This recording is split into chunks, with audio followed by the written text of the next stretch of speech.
자, 오늘 본문 12절부터 우리 읽을 텐데 여러분 이 마음을 가지고 한번 쭉 읽어보시기 바랍니다. 12절의 말씀 우리 함께 읽어보겠습니다. 12절의 말씀입니다. 지혜자의 입의 말들은 은혜로우나 우매자의 입술들은 자기를 삼키나니. 아멘. 은혜롭다.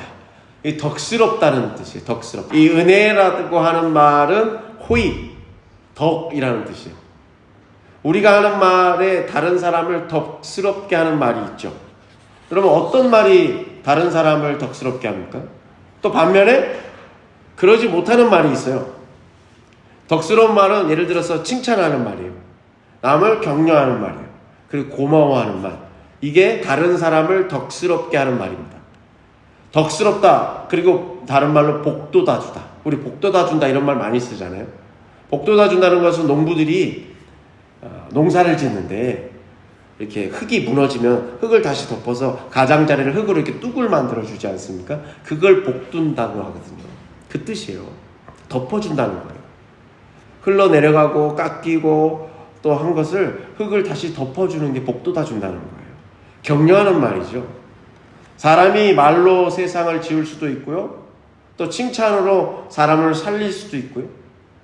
그렇지만 부정적인 말을 계속해서 하면 어때요? 그 말을 하는 사람뿐 아니라 그 말을 함께 듣는 사람도 기분이 썩 좋지 않아요. 그래서 내가 하는 말이 덕스러운 말, 위로하는 말, 격려하는 말, 복돋아주는 말인지 아니면 기분 나쁘게 남을 기분 상하게 하는 말인지 여러분 한번 잘 생각해 보시기 바랍니다.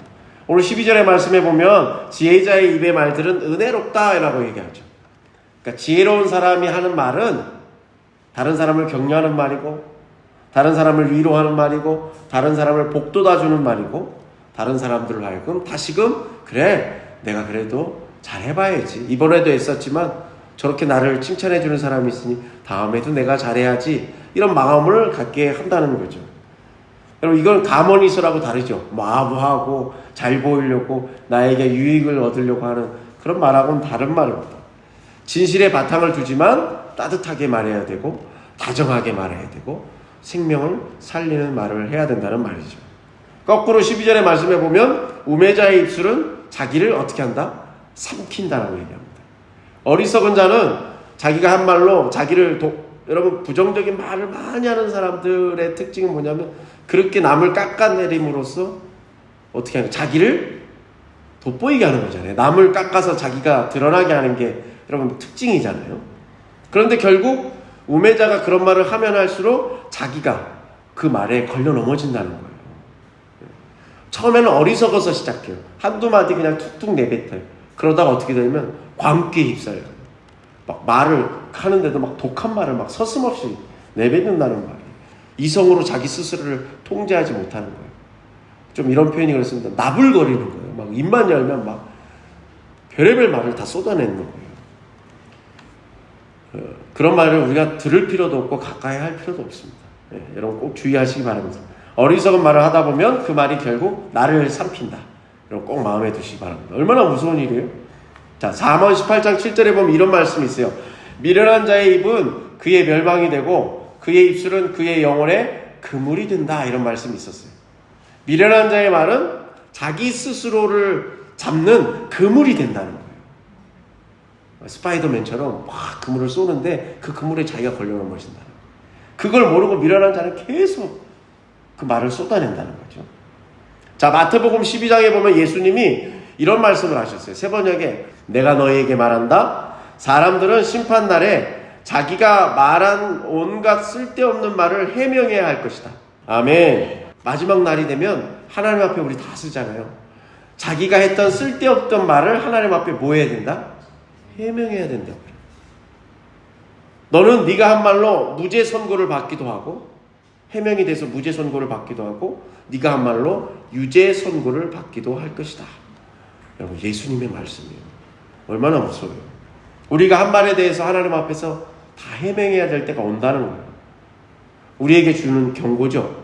그러니까 말 조심하라는 거죠. 말의 힘이라는 책이 있습니다.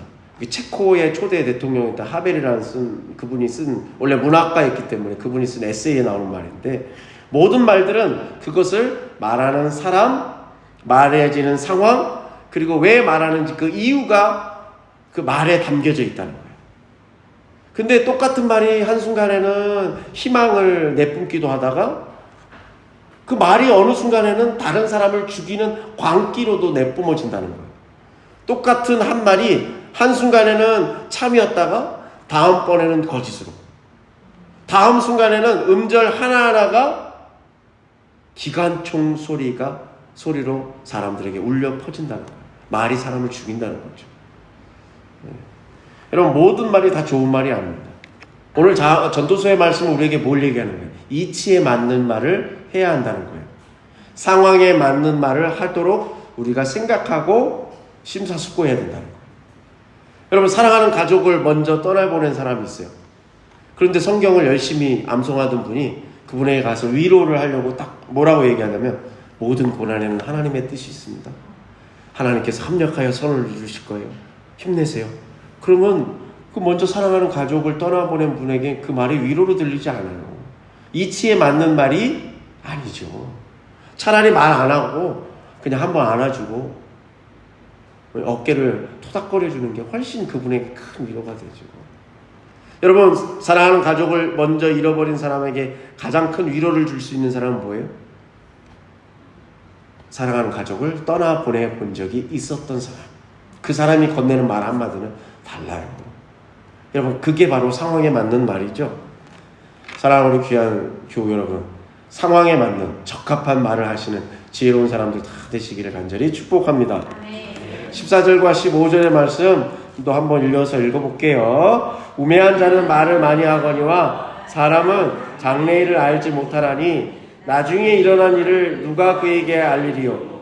우매하는 자들의 수고는 자신을 피곤하게 할 뿐이라 그들은 성읍에 들어갈 줄도 알지 못함이니라. 아멘. 세상이 꼭 그렇죠. 우매한 사람들이 말이 많아요. 그리고 우매한 사람들의 목소리가 커요. 그리고 그들의 목소리가 크도록 스피커를 대주는 사람들이 또 있어요. 왜요? 거기에 온갖 이권과 돈이 오고 가기 때문이죠. 여러분, 말하는 사람은 알지 못해요. 네. 말이 많은 사람들은 제대로 아는 사람이 별로 없어요. 네. 정말 여러분, 똑똑한 사람들은 말을 몇 마디 해보면 알잖아요. 어떤 일이든지 여러분 사사건건 개입하고 막 가르치려고 하는 사람들 있잖아요. 뭐 세상 모든 거 다 아는 거죠. 그런 사람, 늘 말씀드리지만 누군가를 가르쳐 주려고 하는 사람, 뭐 고쳐주려고 하는 사람, 막 훈계질하는 이런 사람은 여러분 가까이 하지 마시기 바랍니다. 우리가 잘 알고 있는 그 소크라테스라고 하는 그 철학자의 유명한 말 있잖아요. 내 자신을 알라. 원래는 뭐 그 사람이 한 말이 아니라고 그러잖아요. 그리스에 있는, 아테네에 있는 델포이 신전에 써져 있는 경구였어요. 문구였어요. 내 자신을 알라. 왜 그게 신전에 써져 있을까요? 신전을 찾아드는 사람들에게 그 문구가 왜 써져 있을까요? 사람은 원래 유한한 존재, 언젠가는 죽는 거, 사람이 다 알 수도 할 수도 없다는 것을 알라는 거예요. 네가 그렇게 잘나지 않았다는 거예요. 그것을 신전을 출입하는 사람들이 그걸 다 읽게 만든 거죠.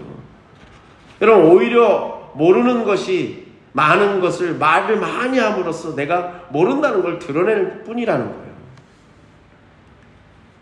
여러분, 공부 많이 하는 사람보다 공부를 많이 안 하는 사람이 말이 더 많아요. 사람은 여러분 자신의 인식의 한계 속에서 늘 살아갈 수밖에 없어요. 성경 말씀처럼 내일 일은 몰라요. 내가 아무리 공부를 많이 하고 신문을 많이 읽고 역사의 흐름, 시대의 유행, 요즘은 이런 게 트렌드야, 이런 걸 많이 우리가 알다 할지라도 어느 순간 역사는 급변하기도 하잖아요. 어느 순간 여러분 막 전쟁도 터지잖아요. 어느 순간 지진과 같은 쓰나미가 일어나기도 하잖아요. 우리가 다 알 수 없습니다. 내 인생이 어디로 어떻게 흘러갈지 우리는 모른다는 사실입니다. 그것을 알면 우리가 말하는 것도, 인생을 대하는 태도도 달라질 수밖에 없다는 거죠. 우리가 앞서 전도서 7장에서 이런 말씀을 읽은 적이 있어요. 전도서 7장 14절에요. 형통하는 날에는 기뻐하고 곤고한 날에는 되돌아 보아라. 아멘. 여러분, 좋은 날이 생겼어요. 나에게 형통한 날, 기쁜 날이 있어요. 그러면 어떻게 하라는 거예요? 마음껏 기뻐하시라는 거예요. 우울해하고 막 우물쭈물하지 말고 다른 사람 눈치 보지 말고 감사함으로 기뻐하시면 돼요. 여러분 좋은 날이 생기면 어떻게 하시라고요? 감사함으로 기뻐하시기를 축복합니다. 그런데 나에게 공고한 날, 어려운 날, 슬픈 날이 찾아왔어요. 그러면 전도서 7장 14절은 우리에게 어떻게 하라고요? 자신을 되돌아보는 계기로 삼으라는 거예요. 그런데 우리는 어때요? 기쁜 날은 이런저런 것 때문에 안 기뻐해요. 근데 슬픈 날은 마음껏 슬퍼하지도 못하고 거기에 괴로워하고 있어요. 이 일이 왜 생겼나? 남 탓도 하고 상황 탓도 하고. 여러분 인생이 이렇게 반복되면 우리의 인생이 좋을 리가 없죠. 행복할 리가 없죠. 자, 우매한 사람의 수고는 자신을 피곤하게 한다고 그랬어요. 여기저기 간섭하는 그 사람이 어리석은 사람이잖아요. 그 사람들은 바빠요. 옆집에 뭐가 있나 없나. 우리 가끔 드라마나 영화에 보면 참 표현을 그랬으면 동네 사람들 이렇게 모여가지고 아무개 집에 무슨 일이 있었대. 그냥 뭐 소소한 얘기를 나누는 건 좋지만 때로 대부분이 뭐 흉보는 얘기 많이 하잖아요. 저 집에 뭐가 있더래. 그리고 또 뭐 자기 우쭐대고 자랑하는 거 많잖아요. 그 사람들 얼마나 바빠요. 그 이야기 전하느냐. 자, 그들은 성읍에 들어갈 줄을 알지 못함이니라. 너무 고단해서 너무 여기저기 간섭하고 여기저기 일 전하느냐고 바쁘고 고단해서 자기 마을로 돌아가는 길조차 찾지 못한다는 거예요. 이 말씀을 뒤집어 보면 내가 지금 가야 하는 길을 알고 가고 있는가? 정말 우리 말 많은 사람들만 생각하지 마시고 나는 과연 오늘 내 인생에 쭉 그 길이 있는데 나는 내가 이 길을 가야 하는지를 알고 가고 있는가? 아니면 그냥 떠밀려서 그래도 먹고 살아야 되니까. 우리도 여러분 어떻게 보면 참 분주하게 살아요. 나는 지금 참 부지런하게 살고 있는데 때로는 그 분주함이 나로 하여금 마땅히 가야 할 길을 가게 하는지 그렇지 못한지 우리는 한번 생각해 보면 알 수 있어요. 여러분 이질망자라는 한자 있잖아요. 망각할 때 망자. 그런데 여러분 이질망자의 앞에 마음 심자가 딱 있고 망자가 뒤에 오면 분주할 망자예요. 바쁠 망자. 우리가 흔히 쓰는 말 중에 결혼식 같으나 뭐 장례식장에 누가 오시면 좀 어르신들 가운데 이런 말, 공사 다망한 가운데서도 이렇게 찾아주시고, 그때 공사 다망의 망자가 바쁠 망자예요. 바쁘신 가운데서도 찾아와 주셔서 감사하다는 거죠.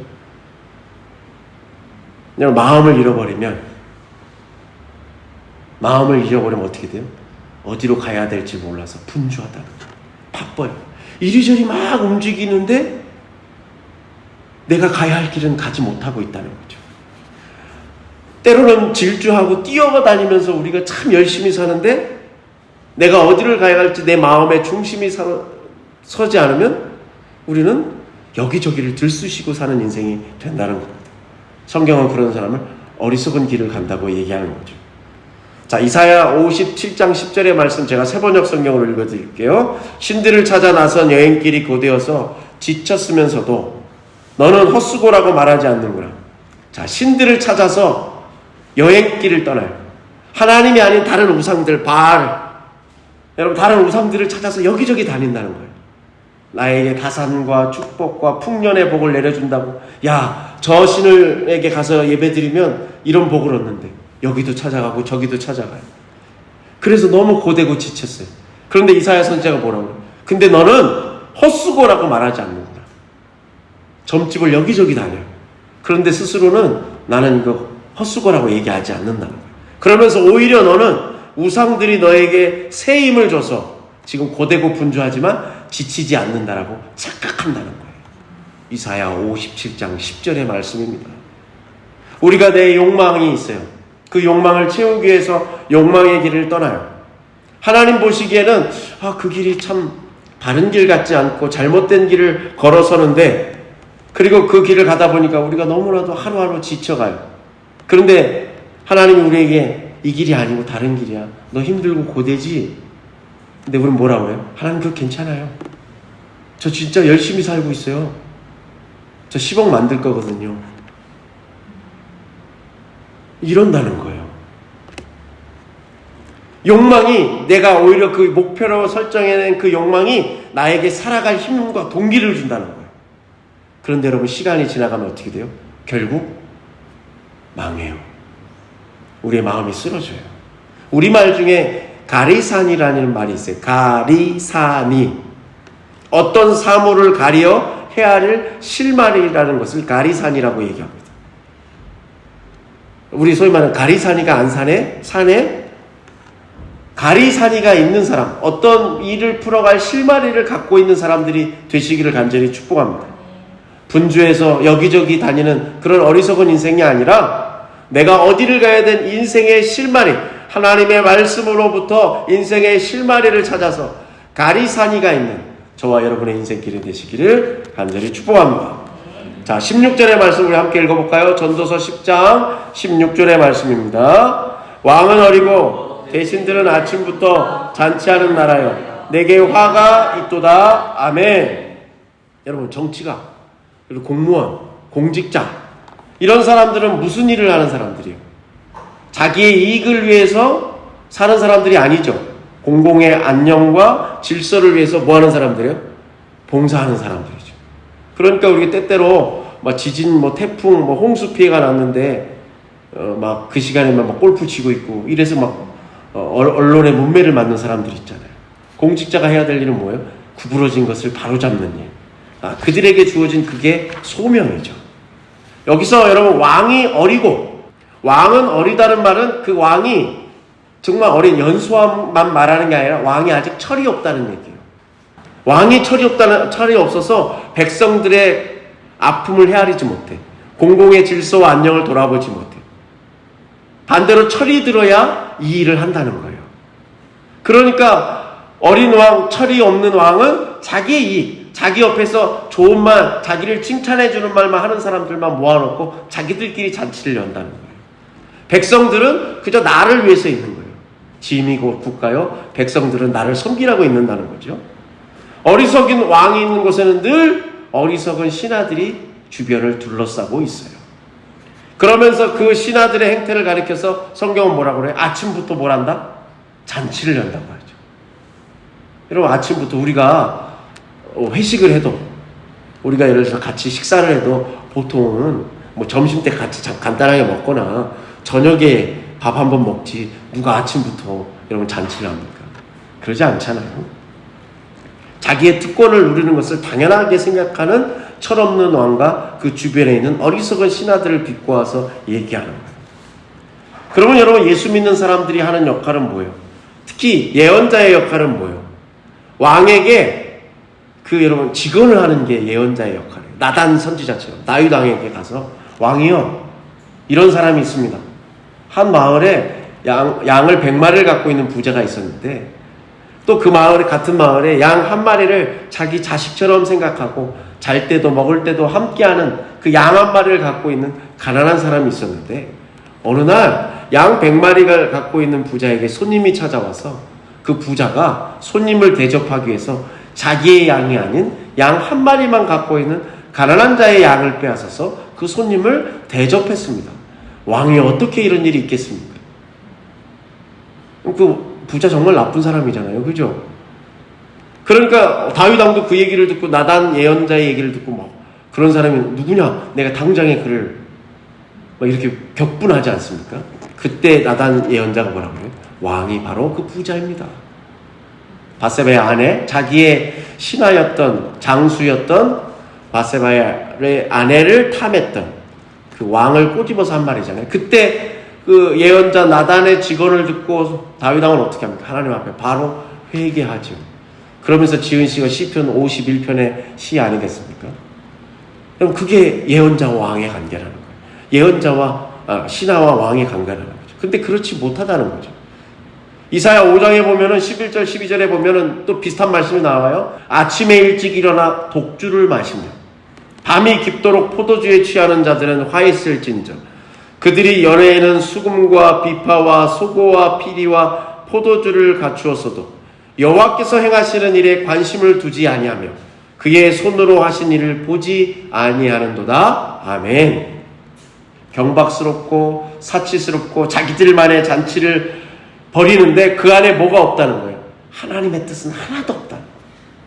아니 자기들끼리 밤늦도록 먹고 마시고 부어라 마셔라 하는데 그 가운데 하나님의 뜻은 도무지 찾을 수가 없다는 겁니다. 그런 사람들이 공동체를 이끌고 그런 사람들이 나라를 이끌면 망할 수밖에 없는 거 아니겠어요? 여러분 남원에 가면 춘향전이 유명하지 않습니까? 우리가 어렸을 때 여러분 춘향전 교과서에도 나오죠. 이몽룡이 과거를 보러 가죠. 그래서 우리는 잘 알고 있듯이 이몽룡이 장원급제를 해서 뭐가 돼서 돌아와요? 암행어사가 돼서 돌아오지만 처음에 돌아올 때는 어떻게 돌아오죠? 누추한 마치 낙방해갖고 뭐 다 잃고 뭐 떨어진 옷을 입고 와서 변사또의 잔치에 참여하잖아요. 그러면서 술 한 잔 달라고 하잖아요. 그때 변사또가 마치 한 잔 내주면서 하니까 그때 이몽룡이 한 시가 있죠. 그게 뭡니까? 금잔에 담겨있는 아름다운 맛 좋은 술은 천사람의 피요, 옥으로 만든 쟁반에 놓여있는 안주는 백성의 기름을 짠 것이요. 초가 이렇게 켜고 막 잔치를 벌이면 그 촛능이 떨어지잖아요. 촛능이 떨어질 때 백성의 눈물도 떨어지고 노랫소리 높은 곳에 백성의 원망소리 높도다. 이 말을 여러분 시로 지어서 그 자리에서 하지 않습니까? 그 당시에 변사또가 행하는 모든 걸 풍자해서 하는 말이죠. 여러분 어리석은 왕과 어리석은 사람들이 나라와 공동체를 이끌어가면 이런 일이 벌어진다는 거예요. 자, 17절의 말씀도 이어서 한번 볼까요? 전도서 10장 17절의 말씀을 함께 읽어보겠습니다. 왕은 귀족들의 아들이요 대신들은 취하지 아니하고 기력을 보하려고 정한 때에 먹는 나라여 내게 복이 있도다. 아멘. 이 말씀을 공동번역이 훨씬 더 이해하기 쉽게 번역을 했거든요. 뜻이 서 있는 사람이 왕이 되어 고관대작들이 먹을 때를 알고 마셔도 취하지 않아 몸가짐을 바로 하게 되면 그 나라는 흥한다. 아멘. 여기서 왕은 앞에 나온 어린 왕, 철없는 왕하고 반대되는 왕이에요. 어떤 왕이요? 뜻이 서 있는 왕이요. 이 왕이 서면 신하들이, 철없는 왕의 신하들은 어땠어요? 아침부터 자기들끼리 잔치하고 먹고 그러고 특권을 노리고 살아갔잖아요. 그런데 뜻이 서 있는 왕이 있으면 그 옆에 어떤 사람들이 있어요? 왕이, 고관대작들이 언제 먹어야 되고 언제 뭘 해야 되는지 제때제때 알아서 그들을 잘 부린다는 거예요. 그래야 나라가 흥한다는 거예요. 여러분 그 서양 말 중에 우리가 많이 쓰는 말 중에 노블리스 오블리주라는 말이 있잖아요. 노블리스 오블리주. 귀족들, 왕, 소위 말하는 많은 것을 가지고 많은 것을 배웠으면 거기에 걸맞게 살아야 된다는 거죠. 도덕적으로 그렇게 많이 가진 것만이 아니라 도덕적으로도 그에 대한 책임을 다해야 된다는 말이지 않습니까? 그죠? 우리 근데 주변에 어때요? 하루아침에 부자가 됐어요. 그럼 부자에 걸맞게 뭘 해야 돼요? 품격이 있어야 되는데 품격을 쓰레기통에 내버린 분들이 많잖아요. 돈만 많아. 네. 교양이 없는 거죠. 네. 여러분 뜻이 서 있는 게 중요합니다. 이걸 다른 말로 바꾸면 뭘까요? 내 본분이 무엇인 줄 안다는 거예요. 한번 따라해볼까요? 내 본분이 무엇인 줄 알아야 합니다. 내 본분이 무엇인 줄 알아야 합니다. 즉 하나님께서 우리 각자에게 주신 본분, 소명이 있어요. 그게 무엇인지를 아는 사람이 뜻이 서게 된다는 거예요. 내가 무엇을 잘하고 무엇을 좋아하는지를 알아요. 그래야 뜻이 세워져요. 그래야 여러분 지혜로운 인생을 살게 되고 그래야 하나님의 뜻이 세워져요. 요한복음 6장 38절에 보면 예수님께서 이런 말씀을 하셨어요. 내가 하늘에서 내려온 것은 내 뜻, 예수님의 뜻을 행하려는 것이 아니요 나를 보내시니 하나님 아버지의 뜻을 행하려 하는 것임이니라. 아멘. 예수님 자기 뜻을 펼쳐도 되는데 예수님이 왜 이 말씀을 하신 거예요? 우리에게 본이 되어주신 거죠. 이렇게 하라는 거예요. 네가 많이 배웠어? 네가 많이 가졌어? 네 뜻을 펼치려고 입신양명하는 게 아니라 나를 보내시니 나에게 소명을 주시고 본분을 주신 그 하나님의 뜻을 이루기 위해서 네가 그렇게 많이 배운 거야. 네가 많이 가진 거야. 라고 우리에게 얘기하는 거죠. 여러분 우리의 삶을 한번 잘 돌아보시기 바랍니다. 나는 내 본분이 뭘까? 나는 어떤 뜻을 오늘 세우며 살아가고 있을까? 여러분 어릴 때도 우리 아이들에게도 꿈이 있어야 되잖아요. 청년들도 마찬가지고 30, 40대도 마찬가지고 50대, 60대 또 가족이 있고 또 손주들이 있으면 더더욱 여러 가지 상황이 바뀌잖아요. 그때마다 우리가 나는 오늘 어떤 뜻을 세우며 살아가고 있는가? 이 상황에 하나님은 나에게 어떤 본분을 갖고 내가 살아가기를 원하시는가? 우리가 생각해보며 기도해야 될 줄로 믿습니다. 자, 18절의 말씀 이어서 함께 읽어볼까요? 게으른즉 석가래가 내려앉고 손을 놓은즉 집이 새느니라. 아멘. 당연한 얘기죠. 게으른 것은 나태한 것입니다. 손을 놓으면 영적으로 무력할 뿐만 아니라 활기조차 앗아가요. 우리 그런 사람 아무것도 막 귀찮은 좀 막 있잖아요. 아무것도 안 하는. 그 일본에 그런 사람들 있잖아요. 집 밖에 안 나오는 애들. 방에서 안 나오고 막 게임만 하는 친구들. 그러면 어때요? 부모가 볼 때는 얼마나 속이 터져요. 인생에 살아갈 활기가 없어. 초점이 없어. 퀭해요. 그리고 뭔가를 열심히 해서 뭐 자격증을 따든 뭐라든 뭐 알바를 하든 그런 어때요? 아예 그럴 만한 시도조차도 못하잖아요. 여러분 주변에 가족에 그런 사람이 있다고 생각해 보세요. 얼마나 다른 거 다 필요 없어요. 그냥 저 자식이 저 방문 열고 나와서 식구들하고 같이 밥만 먹어줘도 정말 하나님 아버지 감사합니다. 여러분 우리는 쉽게 생각하지만 시골의 빈집들 보세요. 사람이 안 살면 금세 풀이 우거지고 집이 막 폐가처럼 돼버리잖아요. 그런데 거기에 사람이 들어가서 풀을 뽑고 여러분 쓸고 닦고 하면 그 허름한 시골집도 생기가 돌아요. 여러분 사람이 그렇죠. 희한하죠. 사람이 사용하기 때문에 집도 무너질 것 같은데 그렇지 않아요. 우리의 육신도 당연히 그렇지 않겠어요? 아니 우리의 영혼도 마찬가지지 않겠어요? 우리가 이것을 우리의 몸과 영혼을 어떻게 활용하느냐에 따라서 우리의 인생이 달라질 수밖에 없죠. 여러분 우리가 믿음을 갖고 산다는 것은 게으름을 경계한다는 거예요. 나태해지는 것을 여러분 정말 사람이 때또 나태해질 수도 있지 이게 아니라 나태함을 크게 되는 줄 알고 우리가 경고로 삼는다는 그런 민감함을 갖고 산다는 거예요. 그래서 늘 성경이 우리에게 깨어있으라고 얘기하는 거죠. 자, 19절의 말씀 이어서 보겠습니다. 전도서 10장 19절입니다. 잔치는 희락을 위하여 베푸는 것이요 포도주는 생명을 기쁘게 하는 것이나 돈은 범사에 이용되느니라. 아멘. 여러분 잔치가 나쁜 게 아니에요. 예수님이 첫 번째 기적을 베푸셨던 그 가나안의 거기도 무슨 잔치였어요? 혼인 잔치였죠. 결혼식이었잖아요. 거기서 예수님이 첫 번째 기적을 베푸시잖아요. 물이 변하여 포도주가 되게 하시잖아요. 여러분 이게 대단한 일이에요. 그래서 영국의 유명한 바이런이라는 시인은 뭐라고 썼냐면 이 요한복음 2장을 보고 물이 변하여 포도주가 되게 만든 사건을 그가 시로 뭐라고 표현했냐면 주인 예수님을 보자 그 물이 얼굴이 빨개졌다라고 표현해요. 물이 변하여 포도주가 됐다 그렇게 표현한단 말이에요. 여러분 잔치 성경은 그것을 나쁘게 보지 않습니다. 오히려 하나님 나라의 희락과 평강과 의의가 잔치집 분위기가 하나님 나라의 구원의 기쁨이라고 우리에게 얘기합니다. 여러분 우리는 기쁨을 누리며 살아야 될 줄로 믿습니다. 형통한 날이 오면 어떻게 해라? 기뻐해라.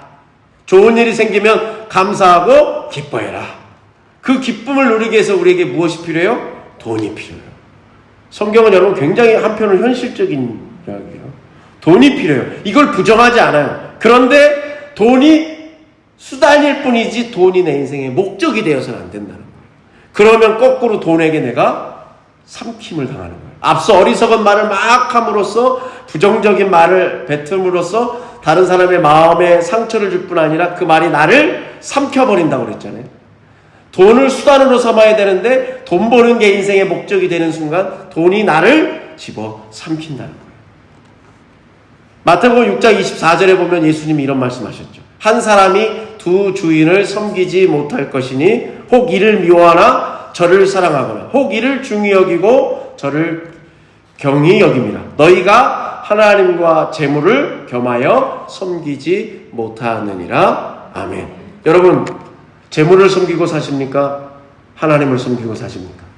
우리 모두 하나님을 섬기며 살아가는 저와 여러분 되신 줄로 믿습니다. 아멘. 자, 예수님도 그렇죠. 하나님과 재물 못 섬긴다는 거예요. 재물 다른 말로 바꾸면 뭐예요? 돈이죠.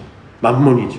이걸 내 우상으로 받들면 정말 사랑해야 되는 내 가족, 사랑해야 되는 내 배우자, 여러분 내 이웃을 사랑하지 못하고 돈을 사랑하게 되면 내 인생이 엉망진창이 된다. 사는데 아무런 낙이 없다는 거예요. 기쁨이 없다는 거예요. 좋은 일이 생겨도 기뻐할 수 있는 능력을 잃어버린다는 거예요. 우리 모두 다 압니다. 자, 그 다음 말씀도 한번 읽어볼까요? 20절의 말씀, 20절의 말씀입니다.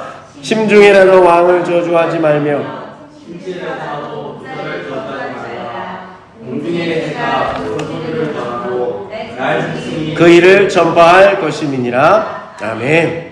이 말씀은 하나님께 위임받은 사람에 대해서 내 마음에 들지 않는다고 함부로 얘기하지 말라는 뜻입니다.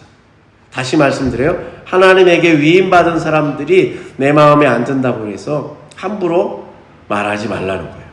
왜요? 그 모든 것을 하나님이 위임해 주셨기 때문이죠. 우리가 때로는 욕을 하죠. 여기서 말하는 이 왕은 정당한 권한을 갖고 있는 사람들을 얘기하는 거예요. 여기서 부자는 누구예요? 돈 많은 사람들 욕하지 말라는 게 아니라 앞서 말씀드렸던 대로 유대인들은 부자를 어떻게 생각했다고 그랬죠? 하나님의 은총을 받은 사람이라고 생각했잖아요. 하나님을 잘 섬기고 경건하게 사는데 거기에 부까지 더해진 사람을 부자라고 했어요. 돈만 많은 상인들 말고. 그런 부자를 얘기해요. 하나님을 경외하면서 하나님께 복을 받은 사람을 함부로 말하지 말라는 거예요. 심중에 마음속으로도 그런 말 하지 말라는 거예요. 왜요? 마음속에 그 마음을 갖고 있으면 어느 순간 툭 치면 그 말이 밖으로 입 밖으로 내뱉어지기 때문이죠.